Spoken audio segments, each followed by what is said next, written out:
दीपावली का ये पर्व चल रहा है। लगातार ये एक सप्ताह भर का पर्व होता है, चाहे वो धनतेरस से शुरू होता है, फिर छोटी दिवाली, बड़ी दिवाली और आज गोवर्धन पूजा, कल भाई दूज। तो इस दिन के, इस सप्ताह भर के सारे कार्यक्रमों की सबको आपको बहुत बहुत बधाई, शुभकामना। आज 26 अक्टूबर है, कल 27 अक्टूबर है और कल के दिन को मिला करके आज दिन जोड़ लेता हूं मैं, तो बहुत ही एक महत्वपूर्ण ये अवसर है। इस अवसर पर पहले तो मैं हमारे जो आदरणीय नेता, भूतपूर्व उप मुख्यमंत्री डॉक्टर मंगल सेन जी को जरूर याद करूंगा। उनकी कल जयंती है 27 अक्टूबर को, और डॉक्टर मंगल सेन जी ने ही हरियाणा में जनसंघ के समय से लेकर के और भारतीय जनता पार्टी के उस सारे सफर में कितना संघर्ष किया, कितनी मेहनत की, जिसमें से उन्होंने पार्टी को वहां तक पहुंचाया।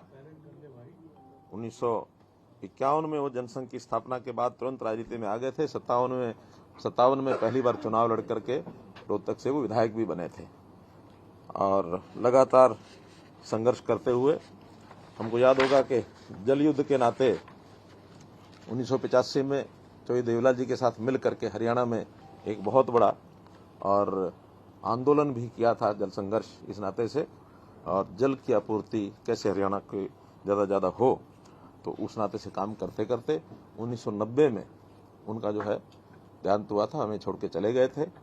लेकिन आखिरी वर्ष में उन्होंने एक जो कहना चाहिए, एक दिशा, एक संकल्प, एक विचार हमारे सामने रखा कि हरियाणा की संपूर्ण राजनीति कैसे करनी है, इस पर आगे बढ़ना चाहिए।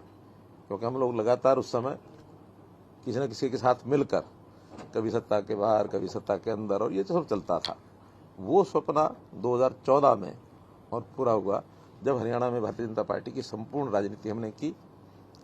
और दूसरा जो विषय याद करने का, उसी को मैं जोड़ते हुए कह रहा हूं कि वो यात्रा हमने 26 अक्टूबर 2014 को शुरू की थी और आज 26 अक्टूबर 2022, 8 वर्ष पूरे हो गए हैं। 9वें वर्ष के भी लगभग 4 घंटे और ऊपर हो गए हैं, क्योंकि प्रातःकाल 11:30 बजे के लगभग शपथ हुई थी, अब 3 बजे हैं, तो 9वें वर्ष का प्रारंभ हो गया है। इस अवसर पर भी आप सबको, आप सबके माध्यम से हरियाणा की जनता को, पूरे बल्कि देश की जनता को, दिल्ली की जनता को मैं बधाई भी देता हूं, सबको शुभकामना देता हूं और आशा करता हूं कि जनता का सहयोग इसी प्रकार से जैसे 8 साल मिला है, इसी प्रकार से वो मिलता रहेगा। हमने इन 8 सालों में काम अपनी ओर से तो बहुत किए हैं। ये ठीक है कि विपक्ष का काम थोड़ा आलोचना करना होता है, नाम ही विपक्ष होता है, तो इसलिए करनी भी चाहिए। और कभी कभी उनके विपक्ष में विरोध करने के उसमें से कुछ बातें अगर प्रदेश के हित में हमको ध्यान में आ जाए तो हम उसको ठीक भी करते हैं। हमने कभी भी विपक्ष को इतना ज़्यादा यानी दरकिनार नहीं किया कि उनकी कोई अच्छी बात हमें मिले तो हमने न माना हो। तो हमने लगातार जो हमारे नीतियां, जो हमारी पॉलिसी, जो हमारी उपलब्धियां, देश के प्रधानमंत्री नरेंद्र मोदी जी, क्योंकि संयोग से 2014 में ही मई में हमारी केंद्र में भी सरकार बन गई थी, तो प्रधानमंत्री जी ने भी जो हमको एक ब्लूप्रिंट रखा है समाज की प्रगति का, प्रदेशों की प्रगति का, बराबर वो हमको संभालते हैं। तो उन्होंने जब जो रास्ते दिखाए, जो परिणाम से मिली, उस पर भी हम लगातार काम करते रहे। तो एकजुट होकर के 8 साल में हमने जो बहुत उपलब्धियां की हैं, कुछ जो चीजें ऐसी हैं जो जनता में बुराई के नाते देखी जाती हैं, उनको प्रहार किया और जनहित में जो अच्छी बातें करनी हैं उसको हमने आगे भी बढ़ाया। अगर मैं ये कहूं कि हमने प्रहार किया, 3 C पर प्रहार किया, करप्शन, कास्ट और क्राइम, 3 चीजों पर हमने प्रहार किया है और लगातार चल रहा है। क्योंकि विषय ऐसे हैं कि जो एक दिन में समाप्त नहीं हो सकते, चाहे वो क्राइम हो, चाहे वो करप्शन हो, चाहे वो कास्ट ओरिएंटेड सारा जो सिस्टम बना होता है वो हो। और इसी प्रकार से हमने 5S को प्रमोट किया हमेशा: शिक्षा, स्वास्थ्य, सुरक्षा, स्वावलंबन और स्वाभिमान, इन 5 चीजों को हमने लगातार प्रमोट किया है। बाकी तो इनके नीचे आने वाले अनन्य कार्यक्रम, अनन्य विभाग, उनकी अपनी योजनाएं, वो सब चलते हैं, लेकिन मोटे रूप से हमने लगातार अपनी इस विचारधारा के आधार पर अपनी सारी रणनीति बनाई है। और उसके बहुत से ऐसे पहलू हैं जो समय समय पर बताते भी रहे हैं। आज भी जरूर मैं थोड़ा समय आप लोगों को जरूर उसका बताऊंगा भी सही। हमने जैसे सबसे पहली अगर मैं बात कहूं तो भले प्रयत्न तो हमने 5 साल पहले शुरू किए थे, लेकिन सफलता पिछले 2 साल में मिली हमको। वो है परिवार पहचान पत्र, कि पूरे हरियाणा की आबादी का परिवार के हिसाब से उनके हर सदस्य का एक डाटा कैसे हम रख सके, ताकि हर किसी का कल्याण करने के लिए सरकारी योजनाएं बनाई जा सके।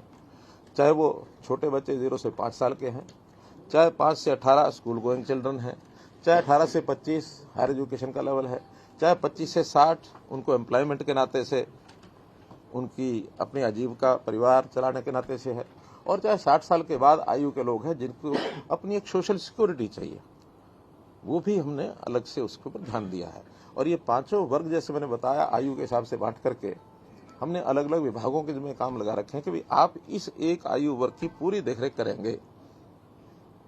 अब वो चीजें सारी स्कीमें उसी हिसाब से बांटी जा रही हैं। कभी एक पुराने समय में आश्रम व्यवस्था चलती थी, उस समय 4 आश्रम चलाए गए थे, ब्रह्मचर्य आश्रम, गृहस्थ आश्रम, वानप्रस्थ आश्रम और संन्यास आश्रम। वो 25-25 साल का उस समय का हिसाब था। आज हमने आज के आवश्यकता के हिसाब से आज के तरीकों से इसको 5 हिस्सों में बांट दिया है, और उसी में हर विभाग का काम WCD 0 से 5 साल, 5 से 18 स्कूल एजुकेशन, 8 से 18 से 25 हायर एजुकेशन, 25 से 60 एम्प्लॉयमेंट के बाद 60 के ऊपर सोशल जस्टिस डिपार्टमेंट। तो एक प्रकार के सारे काम उनके माध्यम से किए जाएंगे। कोई भी व्यक्ति समाज का ऐसा न बचे जिसको कोई तकलीफ है और उसकी हमारी योजना नहीं बनी उस तकलीफ को दूर करने के लिए। तो यथासंभव हर नागरिक की चिंता करना, ये हम इस परिवार पहचान पत्र का जो एक हिसाब किताब है इसके माध्यम से करेंगे। काफी शुरू हो गया है, काफी आगे बढ़ेंगे। पहला उसमें कार्यक्रम तो बहुत लिए हैं, लेकिन जिसका उल्लेख करूंगा वो है अंत्योदय के नाते से मुख्यमंत्री अंत्योदय परिवार उत्थान योजना। कम आय के लोगों को कैसे आय की वृद्धि करके उनका सुख चैन कैसे बढ़ाया जाए। तुमने टारगेट रखा कि 1 लाख से नीचे पर एनम पर फैमिली जिनकी इनकम है उनको पहले सिलेक्ट किया है, और ये लगभग 7 लाख के आसपास परिवार हरियाणा में हैं जिनकी 1 लाख रुपए से भी कम आय, अर्थात महीने की केवल 8,000, उनको कैसे 15,000 तक लेकर जाए, ये योजना हमारी शुरू हुई है। इसमें हमने जगह जगह पर अंत्योदय मेले लगाए हैं, आधे लग चुके हैं, आधे भी बाकी हैं। कोविड के कारण से थोड़ा स्लो हुआ ये मामला, लेकिन आगे बढ़ रहे हैं।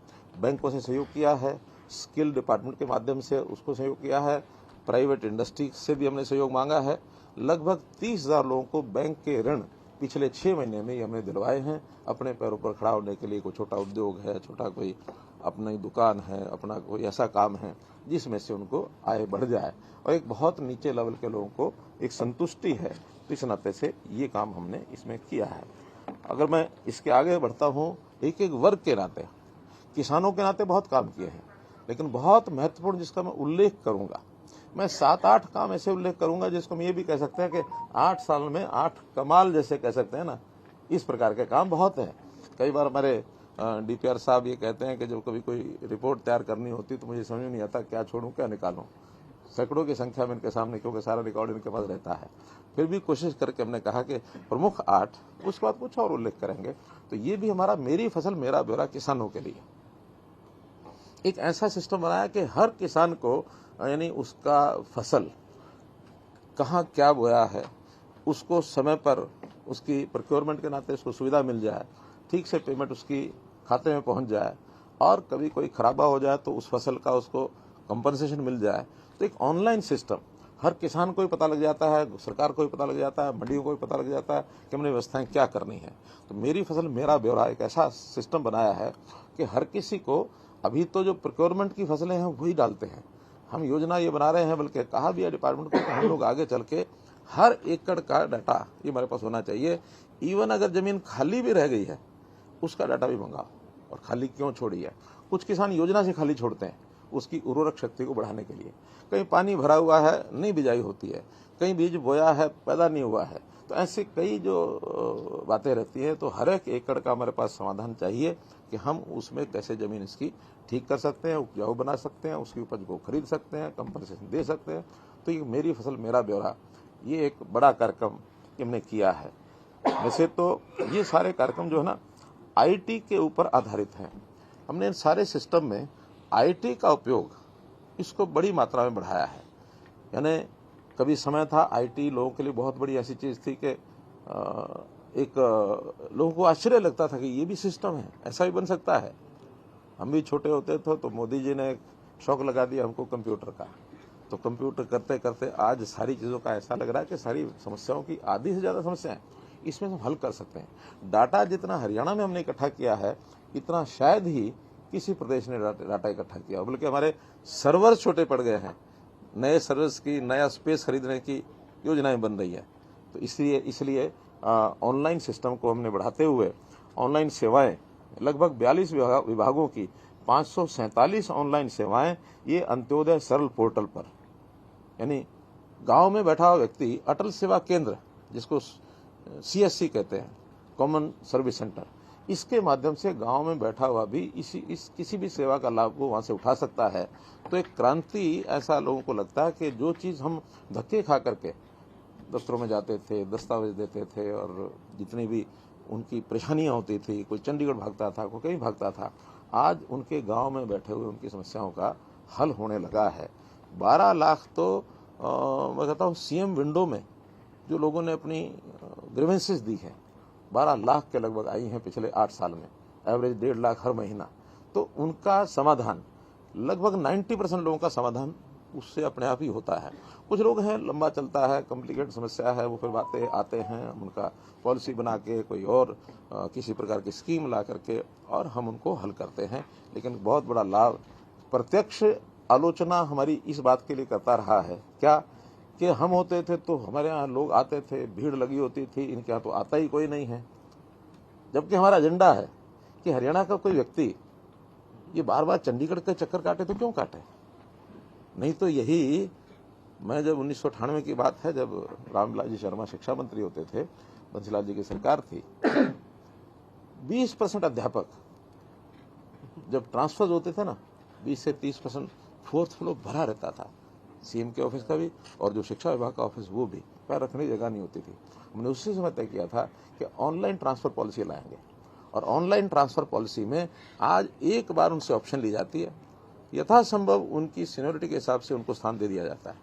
मोर देन 90% लोग जो हैं टीचर्स जो हैं, टीचर्स का तो अन्य विभाग भी, हमने जिन विभागों में पहले तो 300 से ऊपर संख्या थी उनको ऑनलाइन किया था एक कार्डर के नाते, अब हमने 80 की संख्या तय कर दी है कि अगर किसी एक कार्डर में 80 से ज्यादा संख्या है पूरे प्रदेश में उनको ऑनलाइन करेंगे। हाँ, उससे नीचे एडमिनिस्ट्रेटिवली करना पड़ता है कि ऑनलाइन का सिस्टम बनता नहीं है, तो बहुत कम संख्या हो तो वो फिर मैनुअली उसको एडमिनिस्ट्रेटिव तरीके से किया जाता है। तो एक ऑनलाइन ट्रांसफर पॉलिसी ये भी हमारा जो है एक बहुत यूनिक सिस्टम है जिसका दूसरे प्रदेश अध्ययन करके गए हैं और कई प्रदेशों ने इसको लागू कर भी दिया है।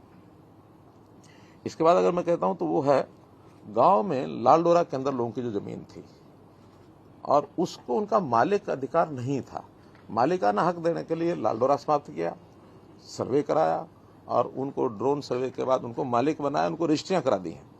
अब कोई भी व्यक्ति अपने उस प्रॉपर्टी को अपना कहने में तो उसको आनंद आता ही है कि मेरा घर है, फिर उस पर वो लोन ले सकता है, बेचे तो रेवेन्यू में उसको रजिस्ट्री के नाते से भी उसकी रजिस्ट्री हो जाती है। अब उसको यानी उसको ये कोई नहीं कह सकता कि जमीन तो पंचायती है किसी और की है। तो इसलिए और ये स्वामित्व स्कीम ऐसी बनी, इसको भी प्रधानमंत्री जी ने अब सारे देश में लागू किया है। प्रधानमंत्री जी स्वयं कई बार हमारी योजनाओं की प्रशंसा वो कर चुके हैं, तो इसलिए हम इन पर लगातार लगे रहते हैं। और अगर इसके बाद में कोई बात कहता हूं तो वो है गांव में 24 घंटे बिजली। हमारा गांव जगमग गांव, यानी 2014 में जो आज हमारे पास आंकड़े हैं, सिर्फ 538 ऐसे गांव थे जहां 24 घंटे बिजली मिलती थी। और वो भी कैसे मिलती थी, क्यों मिलती थी, उसके पीछे का 514 उसका भी एक विषय ध्यान में रहना चाहिए। कुछ गांव से जमीनें लेते थे वहां पावर हाउस बनाने के लिए, 5 एकड़ 2 एकड़ 4 एकड़ पंचायत की जमीन लेनी है, और साथ में कंडीशन होती थी कि भाई हाँ इस गांव को हम 24 घंटे बिजली देंगे। वो 538 गांव ऐसे थे जहां जमीन लेके बदले में कॉन्ट्रैक्ट किया जाता था। खैर वहां भी 24 घंटे मिलती थी कि नहीं मिलती थी, नाम था 24 घंटे आएगी। हमने हर गांव को 24 घंटे बिजली मिले इसके लिए बहुत प्रयत्न किए, प्रेम प्यार, यानी जिसको कहना चाहिए carrot and stick, both we applied.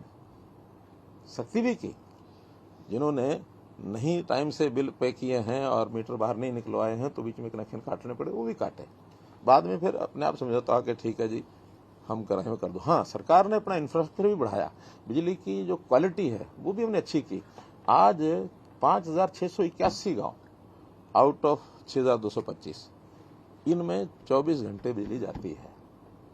इसलिए इंफ्रास्ट्रक्चर मजबूत कर रहे हैं और हमारी प्लान है कि इस साल के अंत तक, मार्च 23 तक, हम जो है सभी 6200 गांव में 24 घंटे बिजली दे देंगे, ऐसा हमारा टारगेट है।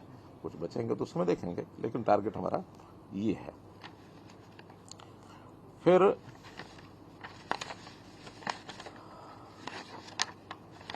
गांव में एक काम जो और हम कर गए, सारे देश में कहीं नहीं हुआ और उसके लिए लड़ाई बहुत लड़ी, वो है पढ़ी लिखी पंचायतें। पंचायतों में अमूमन पंच सरपंच, मुझे तो पढ़ना नहीं आया जी कागज, मैं तो अंगूठा टेक आदमी हूं, जो उसने कहा मैंने अंगूठा लगा दिया। और इसमें से करप्शन बहुत था, लोग छूट जाते थे, केसेस कोई भी होते थे उनके अगेंस्ट, उसमें किसी प्रकार का कोई निर्णय नहीं होता था।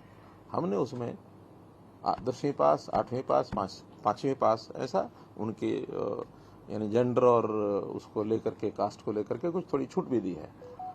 और ये लड़ाई सुप्रीम कोर्ट तक गई। सुप्रीम कोर्ट में पहला ऐसा उदाहरण है कि चुनाव शुरू होने के बाद हाई कोर्ट ने बीच में रोक दिया। तो हम सुप्रीम कोर्ट में है कि रोकना नहीं चाहिए था, चुनाव होना चाहिए था, फिर भी अब रोका है तो ये लड़ाई लड़के आप इसका निर्णय करो। 45 दिन लगातार बेंच ने सुनवाई की और आखिर में कमेंट किया कि not only Haryana but in other states also this should be follow. तो ये एक हमारा एक और उपलब्धि जिसको मैं कह सकता हूं, out of those 8 which I am going to mention before you. और इसके बाद एक है स्पोर्ट्स। हमारी स्पोर्ट्स पॉलिसी इस ढंग से मैंने उसको तैयार किया है, चाहे उसमें उनको प्रोत्साहन के नाते से खेल खेलते समय उनकी ध्यान रखना हो, उनकी राशन मनी है या उनको पार्टिसिपेशन के लिए एडवांस पैसा देना हो, चाहे मेडल जीतने के बाद पैसों की जो उसकी राशि है उसकी लिमिट क्या होगी वो हमने सर्वाधिक रखी हुई है। और फिर नौकरियां, खास करके जो मेडल लेकर के आते हैं उनके लिए नौकरियां सुनिश्चित की हैं। 550 पद हमने सुनिश्चित कर दिए हैं कि ये 550 पद तो मेडल विनर्स के लिए ही रहेंगे। अभी हालांकि 200 ही उसमें आए हैं मेडल विनर्स में, इससे ज़्यादा नहीं आए हैं। लगातार हम उसकी ऐड भी दे रहे हैं और बहुत मेडल विनर जो ऐसे हैं वो अपने खेलों को कंटिन्यू करने के लिए भी नौकरी में आ भी नहीं रहे हैं। आखिर जब आदमी सोचता है भी खेलों से मैं बाहर हो जाऊँ तो मैं नौकरी में जाऊँगा, तो उसी समय वो आता है। तो इसलिए लगातार हम चाहते हैं कि 550 भी हम खेलों को इतना प्रमोट करें कि ये 550 एनुअल है। ये 550 भी संख्या कम पड़ जाए, अगर कम पड़ेगी तो उसको और बढ़ाएंगे, लेकिन मेडल विनर्स को नौकरी सुनिश्चित करना। और जो मेडल विनर नहीं है उनको भी एक्रेडिटेशन सर्टिफिकेट जो बनता है उनका, उस सर्टिफिकेट के आधार पर ग्रुप सी में 10% पोस्टें रिजर्व की हैं। ग्रुप डी में 10% पोस्टें रिजर्व की हैं। ग्रुप सी में जो आउटस्टैंडिंग वाले जो मेरिट ये मेडल लेकर के आएंगे ये, और इनमें अगर पूरे नहीं होते 3% कवर करने के लिए, तो फिर ये जो एक्रेडिटेशन वाले भी ग्रुप सी में, इनका भी एग्जाम के माध्यम से 3% का कोटा तय कर दिया कि इनको 3% जरूर करेंगे, क्योंकि 3% में भी ये लगभग 600-700 अलग से ग्रुप सी की बन जाती हैं। तो 550 अलग हैं, बाकी 3% ग्रुप सी में, 10% ग्रुप डी में, ये अलग से एक प्रकार से नौकरी देने का ये हमारा उसमें विचार है। हाईएस्ट वो दिया जाता है price, highest price in the country, ये एनुअल है। एनुअल यानी जितनी भी टोटल होंगी उसमें 3% कोटा ग्रुप सी का, 10% आउट ऑफ ऑल जो हम अपॉइंटमेंट्स देंगे उसमें से उसकी रिजर्वेशन है। तो ऐसा ही है। और वो 550 भी एनुअली हैं, उसमें हर साल इतनी पोस्टें भरी जाए, इसके लिए हमने उसमें रखा है। अब इसके अलावा ये तो मैंने 8 इसलिए बताया कि हमारे मित्रों ने कहा कि 8 ऐसे कौन से हमारे विषय हैं जिसको हम हाईलाइट कर सकते हैं कि कौन सी 8 बड़ी बातें हैं। इसके बाद अगर मैं बताता हूं तो बेटी बचाओ बेटी पढ़ाओ, ये हमारा कम उल्लेखनीय काम नहीं है। जेंडर रेशो हम 851 से और 923 तक ले गए हैं, इसको और आगे 923 और 950 तक तो हम पूरा प्रयत्न इसमें लगाए हुए करेंगे ही। बाकी समाज अपने आप संतुलन बिठा लेता है उसके बाद। लेकिन ये भी एक उपलब्धि है हरियाणा को, जहाँ बेटियों को मारने वाला प्रदेश जाना जाता था, आज वो स्थिति हरियाणा के बारे में कोई नहीं कहता कि हम पूरी उसका ध्यान रखते हैं। इसके लिए भी हमने जैसा कहा कि अवेयरनेस पैदा करना, आईसी प्रोग्राम के माध्यम से, संस्थाओं के माध्यम से, और फिर दंडित भी करना जो अल्ट्रासाउंड वगैरह का जो गलत काम करके और लिंग की पहचान करने का जो काम डॉक्टर करते थे उनको दंडित भी किया, कई एफआईआर हुई, कई को अंदर किया है। डीबीटी ये अपने आप में आईटी का एक और प्रोग्राम है, डायरेक्ट बेनिफिट स्कीम। इसके अंदर घोस्ट बेनिफिशरीज ये बहुत निकले हैं कि वो एक जगह भी मानो फायदा ले रहे हैं और उसी प्रकार का फायदा छोटा मोटा चेंज करके, नाम चेंज कर दिया, पता चेंज कर दिया, करके घोस्ट बेनिफिशरी निकले हैं। अब चूंकि आधार भी आ गया, परिवार पहचान पत्र भी आ गया, तो 1 मिनट में पकड़ा जाता है व्यक्ति। और इसी प्रकार जो हम स्कीमों का पैसा डायरेक्ट भेजते हैं, बीच में रास्ते में जो कमीशन खाने वाले लोग होते हैं वो बाहर हो गए हैं, इसलिए सीधा किसी भी स्कीम का कोई फायदा उठाता है तो व्यक्ति को डीबीटी जाता है। हम पिछले 5 साल में 53,000 करोड़ रुपया हमने सीधे ट्रांसफर किया है और एक सरकारी अनुमान के हिसाब से 1300 करोड़ रुपया हमने इसमें से बचाया है, जो अदरवाइज डीबीटी के माध्यम से नहीं होता तो लोग उसको ले जाते। तो इसमें से सरकार की बचत भी बहुत हुई है। स्वास्थ्य की दृष्टि से आयुष्मान भारत, ये भी हमने केंद्र सरकार की योजना है, प्रधानमंत्री जी ने शुरू किया है, लेकिन उसमें हमारी लिमिट है प्रदेश की 15.5 लाख। हमने तय किया कि 1,80,000 तक सबको देंगे और अतिरिक्त खर्च होगा तो प्रदेश देगा, वो संख्या बन गई 23 लाख। तो ये 7.5 लाख का पैसा ये हरियाणा प्रदेश देगा और बाकी 15.5 लाख 60-40 है, 60 सेंटर है, 40 प्रदेश है। तो एक प्रकार से स्टेट का इस 23 लाख में अगर 40% कहता हूं तो 6 लाख उसमें स्टेट का हो जाता है और 7 लाख 13 लाख स्टेट का है और 10 लाख सेंटर का है। ऐसा कुल मिलाकर के हमने इसमें अपना पैसा भी लगा करके एक आयुष्मान भारत की योजना को हमने आगे बढ़ाया है। जहाँ तक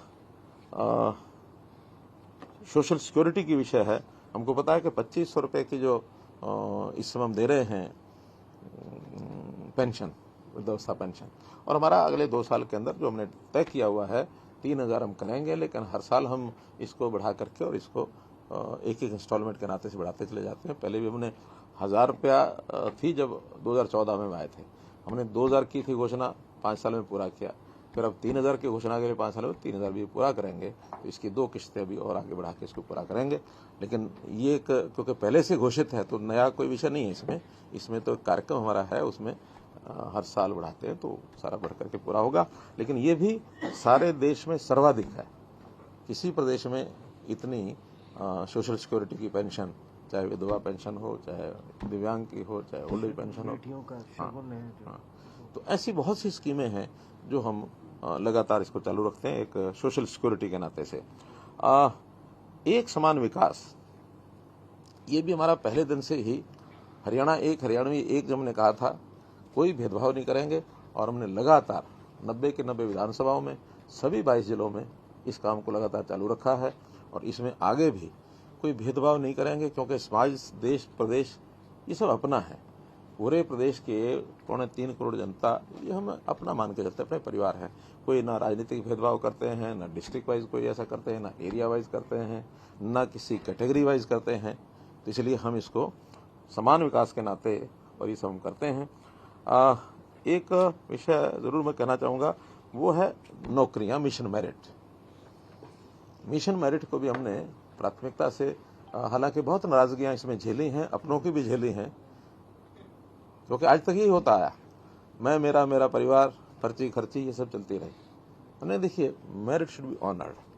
आखिर एक बच्चा पढ़ाई लिखाई खूब मन लगा के करता है, वो अपना, बहुत परिवार ऐसे हैं जिनके माता पिता उसकी पढ़ाई पर सब कुछ लगा देते हैं, लेकिन अगर उसको आगे चांस नहीं मिलता है नौकरी का तो एक निराशा का वातावरण रहता है। इसलिए हमने मिशन मेरिट को लागू किया और उसको कायम रखा हुआ है।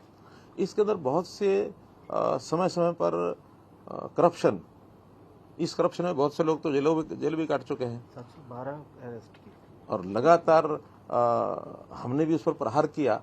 जब तक सूत्र नहीं मिला था, लेकिन सूत्र हमने ढूंढा और ढूंढने के बाद कई तरह के ऊपर से नीचे तक नेक्सस, मल्टी स्टेट नेक्सस ये बने हुए हैं।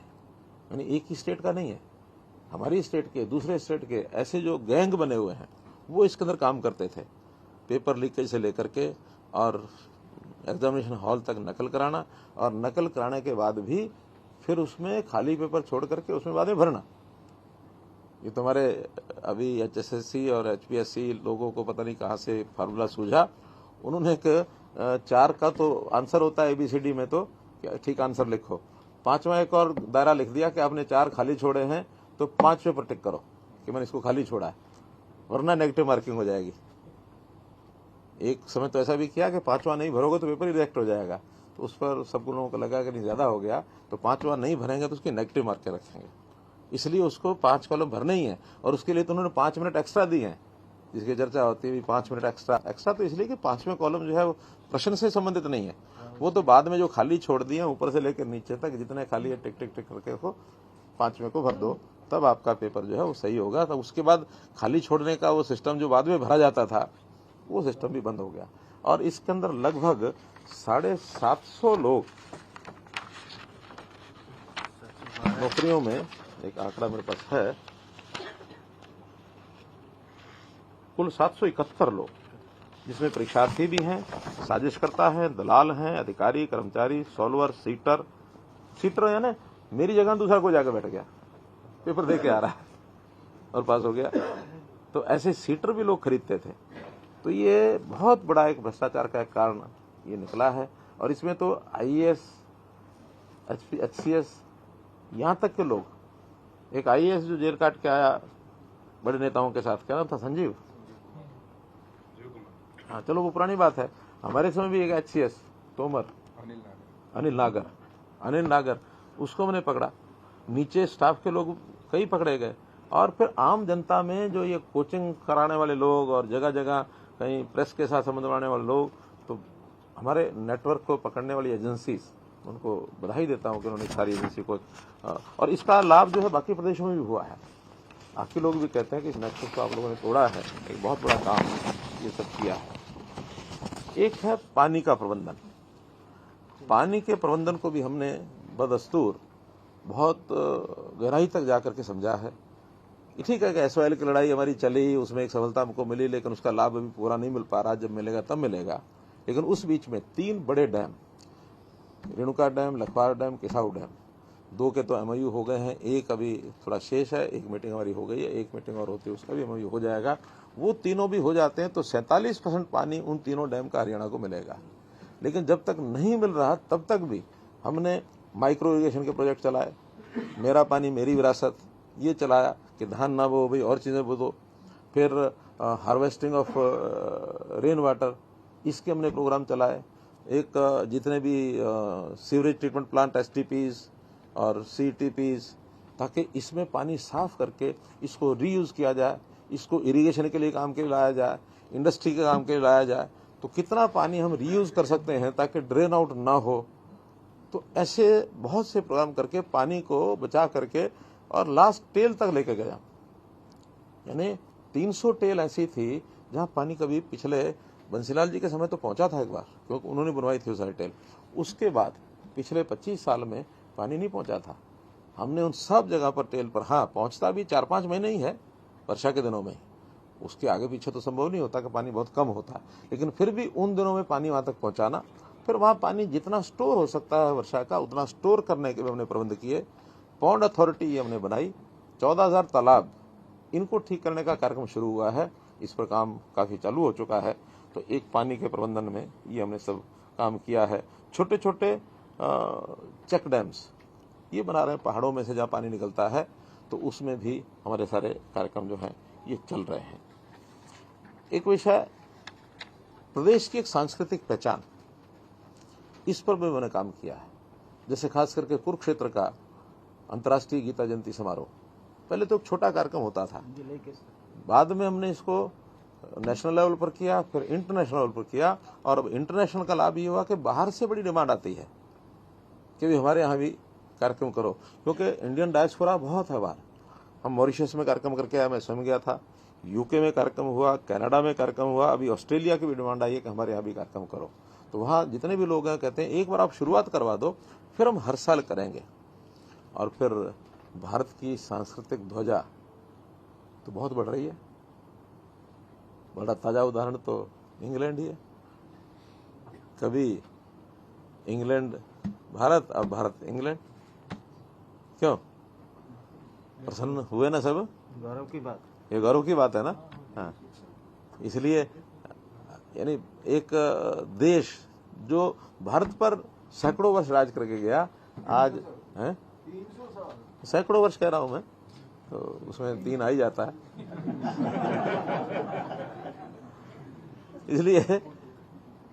इसलिए आज हमें खुशी होती है कि भारतवर्ष का एक मूल सांस्कृतिक विचार रखने वाला व्यक्ति और वो यूके का प्राइम मिनिस्टर बना है। बहुत बड़ा एक ये हमारी उपलब्धि हुई है। तो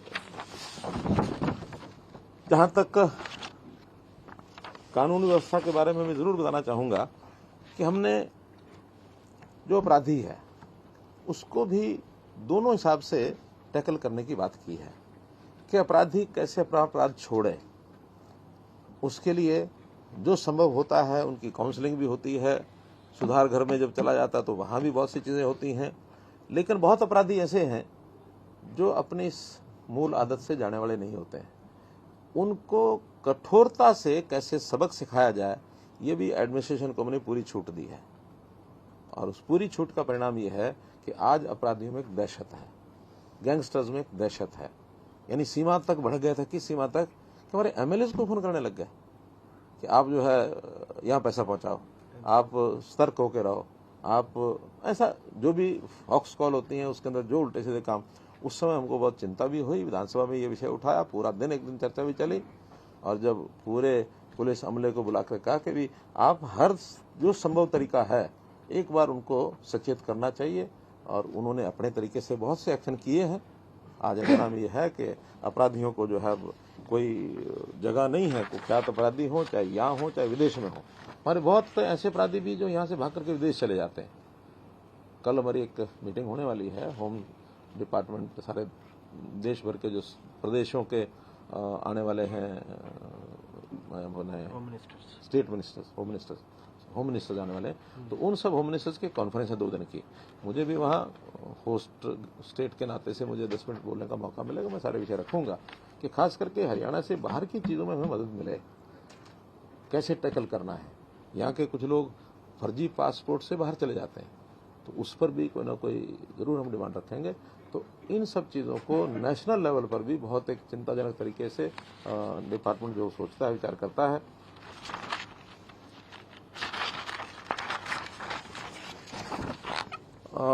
इसके साथ कुछ 1-2 चीज़ें और जोड़ना चाहूँगा मैं। कल 27 तारीख फरीदाबाद में लोकसभा क्षेत्र का एक बड़ी सभा रखी गई है। होम मिनिस्टर श्री अमित शाह जी वहाँ रहेंगे। 4 बड़ी योजनाओं का वहाँ उद्घाटन और शिलान्यास होने वाला है। 6,600 करोड़ रुपए से ऊपर लागत की 4 योजनाएं ये होंगी, जिसमें से सबसे बड़ी ऑर्बिटल रेल कॉरिडोर परियोजना केएमपी के साथ साथ हरियाणा ऑर्बिटल रेल कॉरिडोर बड़ा प्रोजेक्ट है। 5,600 करोड़ का तो अकेले यही है, जो पलवल से लेकर के और कुंडली तक ये एक रेल लाइन बनेगी। 121 किलोमीटर इसकी लंबाई होगी, और इसके लिए एसपीवी बन गया है। उसमें हरियाणा स्टेट भी पैसा लगाएगी, कुछ और भी ऑर्गेनाइजेशंस हैं वो भी सब पैसा लगाएंगी। कल उसका शिलान्यास होगा, स्वयं होम मिनिस्टर उसका शिलान्यास करेंगे। उसके शुरू होने से दिल्ली के ऊपर जो हमारा ट्रैफिक है, खास करके साउथ हरियाणा के जो लोग दिल्ली होकर के जिनको निकलना पड़ता है, चाहे ट्रेन के कारण से, रोड का तो ट्रैफिक अब ठीक हो गया केएमपी के कारण से, लेकिन अब रेलवे लाइन बनने के बाद शताब्दी जैसी ट्रेन भी हो सकता है साउथ हरियाणा से कोई चले, और स्पेशल ट्रेन भी चल सकती हैं।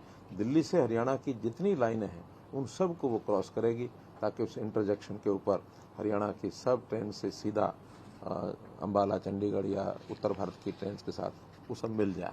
इंफ्रास्ट्रक्चर को बहुत ही महत्व दिया जा रहा है आगे बढ़ाने के लिए। अभी जैसे हमने देखा प्रधानमंत्री जी ने वंदे भारत नाम से जो 4 ट्रेन चलाई हैं, 75 ट्रेन ये चलेंगी। उन 4 में से संयोग से एट प्रेजेंट 2 हरियाणा में से होकर निकलती हैं। एक जम्मू वाली ट्रेन है और एक ये ऊना से शुरू हुई है, तो दोनों ही वहाँ से निकलती हैं बहुत स्पीड से। लगभग 160 किलोमीटर की स्पीड से ये गाड़ी ये निकलती है। चंडीगढ़ मात्र 2 घंटे 50 मिनट में ये गाड़ी पहुँचेगी, यहाँ से भी दिल्ली से चलेगी। तो ऐसी ट्रेन का वो जो ट्रेन अलग से एक रास्ता बनेगा तो दक्षिण हरियाणा से भी आने वाले लोग, क्योंकि बहुत बड़ा ट्रैफिक गुरुग्राम का, फरीदाबाद का, पलवल का, नूह है, रेवाड़ी है, महेंद्रगढ़ है, तो ये सब उनको एक लाभ इसका ये होने वाला है। दूसरा प्रोजेक्ट है जो कल जिसका उद्घाटन होगा वो है रेल कोच नवीनीकरण का जो कारखाना बड़ी गांव में जो शुरू हुआ, उसके ऊपर भी 250 LHB ये ट्रेन्स की नवीनीकरण का एक कारखाना होगा। तीसरा है एलिवेटेड ट्रैक परियोजना, जो रोहतक में एलिवेटेड लाइन बनी है 5 किलोमीटर की, उसका कल उद्घाटन होगा। ऐसी और भी 3 जगह पर ये एलिवेटेड जो ट्रैक है, ये पहला है हरियाणा में जो हम शुरू कर रहे हैं, मतलब जो शुरू कर दिया है। आगे जींद में, कुरुक्षेत्र में, कैथल में 3 जगह और इसका सर्वे हो रहा है। वहाँ भी इसी प्रकार जहाँ 3-4 फाटक शहर के आसपास होते हैं, उन सब के ऊपर से एक एलिवेटेड लाइन बना करके, ताकि वहाँ फ्लाईओवर ना बनाने पड़े। एक चौथा जो प्रोजेक्ट है वो हरियाणा पुलिस आवास परिसर है भोंडसी में, वहाँ 576 मकान 18 एकड़ में बनाए गए हैं, क्योंकि होम मिनिस्टर हैं तो इस नाते से उसको लेकर भी उन्हीं से हम ये करवा रहे हैं। इस प्रकार से ये सब योजनाएं सब वहाँ निकलेंगी। एक विषय जो और है वो आज जिस प्रोग्राम को हम शुरू कर रहे हैं, पहला है वो आज ही यहाँ लॉन्च कर रहे हैं, वो है कि हरियाणा ओवरसीज प्लेसमेंट सेल और श्री विश्वकर्मा यूनिवर्सिटी, कौशल यूनिवर्सिटी जो हमारी पलवल में है, इन्होंने मिल करके एक प्लेसमेंट एजेंसी के माध्यम से और इस कार्यक्रम को शुरू किया है कि हम अपने यहाँ की जो रिसोर्सेज हैं, अपने प्रदेश के, देश के भी हैं, प्रदेश के खास करके जो वर्कफोर्स है, वर्किंग क्लास के लोगों को हम विदेशों में वहाँ की आवश्यकता के हिसाब से स्किल ट्रेनिंग दे करके और वहाँ भेज सकें।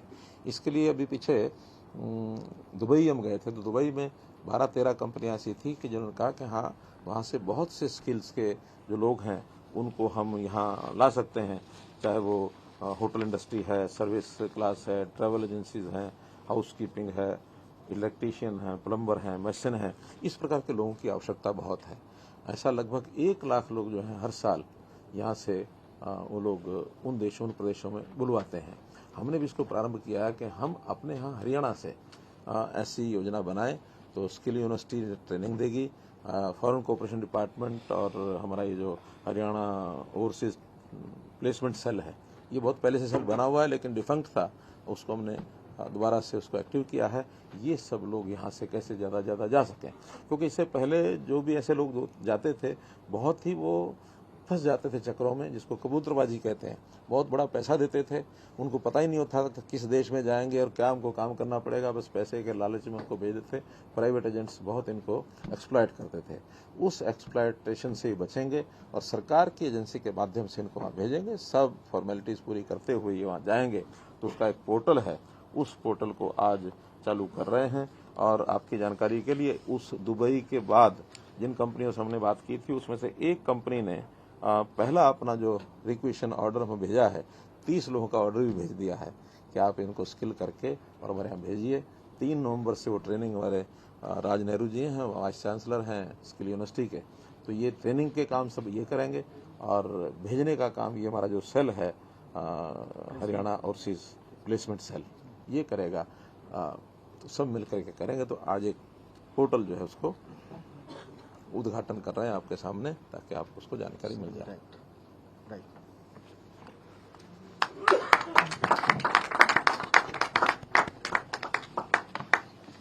अब मैं माननीय मुख्यमंत्री जी से अनुरोध करूंगा कि उनके कुशल नेतृत्व में हरियाणा सरकार के 8 अभूतपूर्व वर्ष आज पूरे हुए हैं।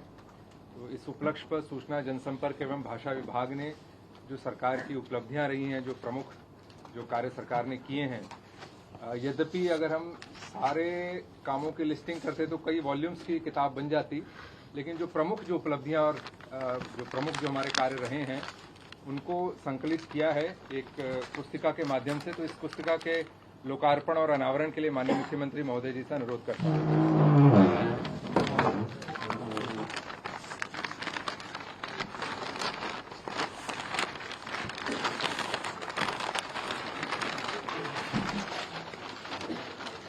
काफी हैवी है। हैवी, सारी हैवी बनाई है हैवी केवल नहीं सारी